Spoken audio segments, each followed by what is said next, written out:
Assalamualaikum warahmatullahi wabarakatuh. Waalaikumsalam. Selamat siang dan salam sejahtera untuk kita semua. Om Swastiastu, Namo Buddhaya, salam kebajikan, Rahayu. Yang kami hormati teman-teman Duta Rumah Belajar, sahabat Rumah Belajar, Bu Anita dan kawan-kawan. Yang saya hormati para narasumber, dan tentu yang saya banggakan Bapak Ibu Guru yang selalu setia untuk bersama belajar dan belajar bersama di Enggang Benuanta.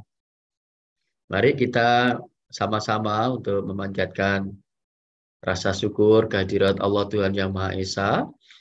Hari ini kita masih dianugerahi kesehatan, masih dianugerahi keselamatan, dan tentu juga masih dianugerahi kesadaran untuk kita selalu mengembangkan diri agar pelayanan yang kita berikan pada anak-anak kita itu makin hari makin membaik ya. Ini yang paling penting. Dan ya mudah-mudahan yang kita lakukan dengan niat baik ini juga dicatat sebagai amal kebaikan kita semua. Amin. Bapak Ibu sekalian yang berbahagia, yang kedua saya juga menyampaikan terima kasih yang setulus-tulusnya. Ini semangatnya Enggang Benuanta tidak boleh kendor terus karena tantangannya makin berat. Jadi yang akhir harus makin baik dan harus makin banyak kader-kader kita ya. Bu Anita nanti dibuat jejaring di masing-masing kabupaten agar kita turut serta untuk menyemangati program Merdeka Belajar ya, dengan salah satu kebijakannya, ini hanya salah satu saja, itu adalah kurikulum Merdeka dan platform Merdeka Mengajar. Ini memang harus kita dorong Bapak Ibu sekalian karena kita tahu bahwa perubahan itu tidak gampang ya. Tidak gampang. Kadang-kadang orang kita rubah untuk menuju ke hal yang baik, tetapi karena merubah itu adalah merubah kebiasaan. Ya, kadang-kadang kebiasaan itu meskipun kebiasaan buruk, sepertinya juga sudah menjadi baik. Maka orang yang mau merubah kebiasaan itu akan terasa nggak nyaman awalnya. Sama dengan tubuh kita. Tubuh kita ini kalau mau olahraga, pertama kali kalau Bapak Ibu olahraga itu rasanya jarum-jarum gitu ya. Nah, itu proses pembentukan otot-otot kita. Kalau kita teruskan itu akan terbentuk otot kita itu makin kuat gitu. Tapi biasanya seperti itu. Nah, sama dengan kebiasaan-kebiasaan juga seperti itu. Ketika kita diberi kemerdekaan, nah rasanya kemerdekaan itu menjadi berat malah.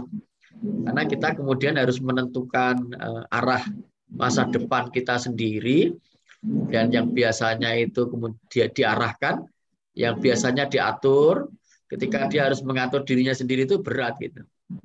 Jadi kadang-kadang di sebagian orang dijajah atau diarahkan itu merasa dinikmati gitu. Ya, merasa dinikmati. Nah, jadi ini tantangan yang harus kita lakukan bareng-bareng Bapak Ibu sekalian, bahwa Merdeka Belajar ini momentum bagi Bapak Ibu untuk melakukan aktualisasi diri, bahwa pendidikan itu nanti akan sebagian besar dari urusan pendidikan ini akan ada di dalam kendali kita, dalam kendalinya Bapak Ibu ya. Betul-betul kita punya aktualisasi diri bahwa kita bisa melakukan lebih leluasa sesuai dengan otoritas dan idealisme Bapak Ibu guru. Ya, tentu saja memang bagi sebagian orang yang tidak memiliki cita-cita, yang tidak memiliki idealisme, bekerja itu memang mudahnya ya seperti mengikuti perintah gitu. Jadi kayak seperti robot ya, kayak seperti robot. Nah, tapi kita ini kan bukan robot. Kita ini kan manusia yang akan memperlakukan manusia dengan cara-cara yang manusia. Jadi Bapak Ibu lah nanti yang akan mengerti keadaan peserta didik kita, bukan orang lain.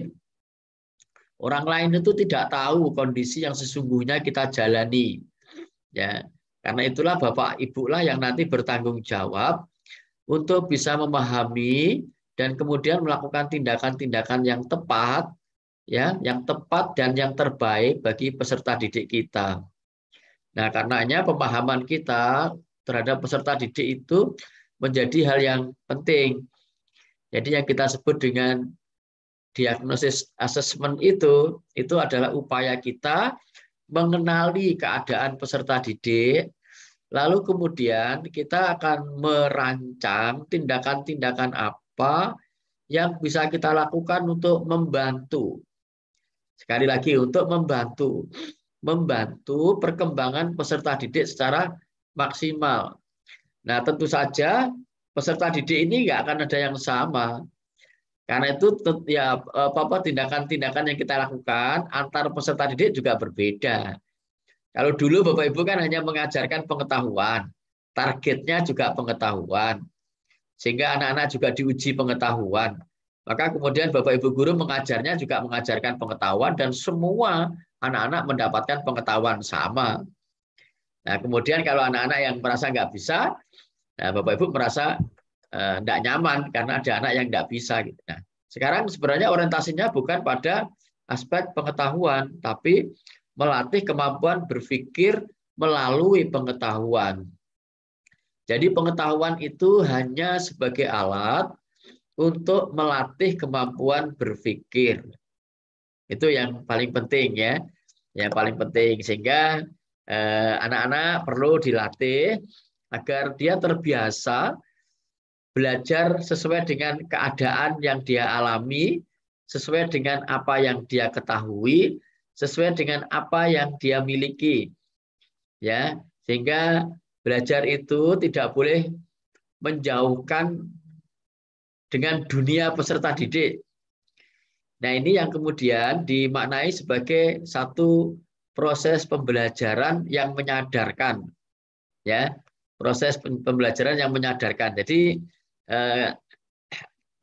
kebijakan merdeka belajar yang disebut merdeka atau kebebasan itu harus diawali dengan kesadaran. Kesadaran dia menyadari antara dirinya dengan lingkungannya. Ya, karena itu kalau kita mengajar ya kembalikan kepada konteks di mana anak itu berada, di mana dia memiliki pengetahuan-pengetahuan dan pengalaman-pengalaman sebelumnya yang kemudian kita bangun menjadi pengetahuan yang lebih berkembang. Nah, istilah yang seperti itu di dalam konsep merdeka belajar ya. Ini kalau kita bicara merdeka belajar itu bukan hanya yang sekarang ya, konsep-konsep dulu ya sudah ada ya. Bahkan misalnya Ki Hajar Dewantoro, terus kemudian ada Paulo Freire itu dulu saya ingat waktu saya kuliah di S1, kami sudah membaca bukunya Paulo Freire itu untuk pendidikan untuk memerdekakan itu, ya, pendidikan kaum tertindas dan pendidikan untuk memerdekakan itu buku itu sudah banyak sekali diterjemahkan. Jadi kalau nanti yang suka baca itu bisa iseng-iseng browsing itu cari tentang Paulo Freire gitu ya, pendidikan untuk pembebasan. Ya, di situ diajak supaya anak-anak itu terbiasa dia mengembangkan nalarnya dengan melatih kepedulian yang disebut dengan problem posing gitu ya. Problem posing itu bukan problem kepalanya pusing gitu bukan. Tapi diajak anak-anak itu hadap masalah namanya ya. Problem posing itu hadap masalah. Jadi masalah-masalah itu kemudian diangkat menjadi sebuah isu dan kemudian didiskusikan dan dikaji bersama-sama. Namanya problem posing karena belajarnya berangkat dari sebuah kesadaran. Jadi dengan demikian semua nanti yang dipahami oleh peserta didik itu akan terkesan. Dan yang kedua yang paling penting melatih untuk mengkonstruk kemampuan berpikir, kemampuan menalar, dan juga kemampuan untuk menganalisis. Bahkan juga kemampuan untuk menanggapi pandangan dan pikiran teman lain. Gitu. Ya, karena prosesnya akan terjadi diskusi, presentasi, diskusi. Misalnya ini ada sebuah kejadian ya, umpamanya kejadian kenapa daerah kita sering banjir kayak gitu. Nah, itu kemudian diangkat untuk menjadi kepedulian. Kenapa satu masyarakat misalnya produktivitasnya rendah, ya, eh, misalnya seperti itu. Sehingga pola-pola seperti itu akan membangun anak-anak untuk berpikir kritis, bukan hanya mengingat. Kalau cuma mengingat pengetahuan-pengetahuan yang sifatnya informasi, itu bisa diajak anak-anak itu mencari atau menggunakan dengan search itu ya, pakai Google Search itu, kita browsing saja di internet. Apa yang pengetahuan-pengetahuan apa yang kalian perlukan itu bisa dicari. Ya, misalnya pengertian hak asasi, cari di situ. Ya, ciri-ciri hak asasi semuanya ada, ya, tinggal nyari. Tapi dia tidak bisa melatih kemampuan berdiskusi. Nah, guru-guru diharapkan dia menjadi inkubator yang menyemangati, yang menyenangkan, yang memotivasi, ya, pada saat anak-anak mengembangkan kemampuan berpikirnya. Maka kemudian di dalam proses belajar itu bukan membentuk peserta didik, tapi mengembangkan peserta didik. Karena kita tidak bisa merubah kodrat peserta didik, kita hanya bisa mengembangkan. Tapi kalau guru itu dianggap membentuk peserta didik, berarti guru menciptakan peserta didik itu seperti apa yang dia inginkan. Namanya membentuk, ya. Tapi bukan itu yang diinginkan. Kita mengembangkan agar kemampuan peserta didik yang sudah dianugerahkan pada Tuhan, ya, dari Tuhan Yang Maha Esa pada anak-anak kita itu dapat berkembang secara maksimal. Itu yang paling penting, ya. Nah, nanti tugas Bapak Ibu semuanya itu di sekolah-sekolah itu menjadi inkubator, ya, yang menghangatkan, yang mendamaikan. Kalau dipandang saja sudah senang gitu loh. Jadi ekspresi wajahnya itu, murid itu memandang wajahnya saja damai. Memandang wajahnya sudah damai, tenang gitu. Ini akan menimbulkan suasana yang hangat dan menyenangkan. Bapak Ibu nanti soal masalah pengetahuan sekarang nggak usah sulit, ya. Bapak Ibu mau mengajar apa saja itu bisa dicari, tetapi melatih kemampuan anak berpikir, kemudian anak merasa diterima secara damai, nyaman, itu nggak bisa diwakilkan oleh komputer. Ya, itu maksud saya seperti itu. Mari kita mengisi hal-hal yang nggak bisa dikerjakan oleh media lain gitu. Ya, kalau yang sudah bisa dikerjakan yang lain ya kita gunakan saja. Misalnya materi pelajaran gunakan saja. Ya, asesmen gunakan saja. Tapi bagaimana Bapak Ibu itu merespon anak-anak dengan respon yang hangat, respon yang positif, itu tentu nggak bisa dilakukan oleh mesin gitu, ya. Nah, gitu. Jadi kita mari meluhurkan nilai-nilai kemanusiaan yang ini hanya bisa dikerjakan oleh manusia. Yang ini hanya bisa dikerjakan oleh manusia. Robot itu memang bisa objektif, tapi objektifnya robot kemudian bisa saja menjadi tidak adil. Yang sama itu belum tentu adil. Kalau diperlakukan sama kepada objek yang berbeda, itu adalah ketidakadilan. Menyamakan sesuatu yang berbeda itu tidak adil. Tapi membedakan sesuatu yang sama juga tidak adil, gitu. Nah, padahal kan kita tahu manusia itu pasti memiliki karakteristik yang berbeda-beda. Saya ambil contoh itu misalnya begini, ya, yang sering saya contohkan, ketika kita dulu melakukan evaluasi penilaian, salah satu yang menjadi poin itu adalah penilaian sikap misalnya. Dulu kalau di kurikulum 2013 itu panduannya itu mengatakan bahwa penilaian sikap itu dinilai berdasarkan modus. Modus itu artinya perilaku yang sering muncul. Ya, modus namanya. Yang sering muncul. Kalau anak ini si A misalnya, si A itu diamati selama 10 kali, dia pertama kelihatan buruk, diamati kedua buruk. Oleh gurunya dikasih checklist. Yang buruk-buruk dikasih checklist. Checklistnya itu buruk, buruk, buruk, buruk, buruk. Ya. Kemudian pada pengamatan yang terakhir di pengamatan ke-10 itu baik. Jadi kalau dihitung 9 kali buruk, sekali baik. Ini kalau yang mengerjakan komputer, komputer akan mengatakan anak ini buruk. Karena panduannya di dalam kurikulum adalah modus yang sering muncul itu adalah buruk. Tapi manusia beda dengan komputer. Manusia bisa mengatakan, memang di awal dia buruk, tapi kemudian secara bertahap dan berevolusi pelan-pelan, ternyata dia itu menjadi membaik, dan akhirnya baik.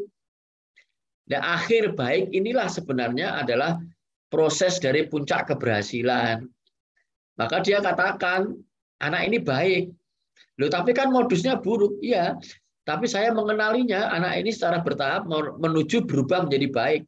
Meskipun pada awal-awal dan pada proses perkembangannya, dia menunjukkan perilaku yang belum membaik. Belum baik maksudnya. Sehingga dia katakan, anak ini baik. Ini komputer nggak bisa katakan begitu. Ini hanya manusia. Nah, sebaliknya kemudian ada si B, ini diamati selama 10 kali juga.